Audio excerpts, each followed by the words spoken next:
Good morning, જય શ્રી કૃષ્ણ। આજે તો રાધા સૂતી હતી ને ત્યારે જ ઘરનું બધું કામ થઈ ગયું હતું, અને પછી રાધાને નાસ્તો નહોતો કરવો તો એને દૂધની બોટલ આપી દીધી।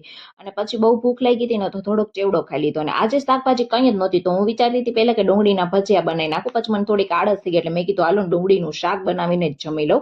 અને પછી ઘરનું બધું જ કામ કરીને સૂઈ ગયા હતા, તો ઉઠવામાં ડાયરેક્ટ 4:30 વાગ્યા। અને પછી હું આ ડાન્સ કરતી કરતી મેં સરસ મજાની ચા બનાવી લીધી। એટલે ક્યારેક ક્યારેક મારે રાધાની જેમ ડાન્સ નીકળી જાય। અને આ રાધા તો નાસ્તો કરીને ઘરની બહાર આડોટવા માંડી, એટલે મેં એને પાછું તરત જ એમ થયું કે લાવને પોપકોર્ન બનાવી દઉં, એટલે સરસ મજાના પોપકોર્ન બનાવી દીધા। અને પછી આ લોકો લેસન કરતા હતા ને એટલે મારી રાધાને લેસન કરવાનું મન થયું। જ્યાં સુધી આ લોકોએ લેસન કર્યું છે ને ત્યાં સુધી મારી રાધાએ લેસન કર્યું છે। થોડી થોડી વારે મારી રાધા થાકી જતી હતી એટલે પોઝિશન ચેન્જ કરીને લેસન કરતી હતી।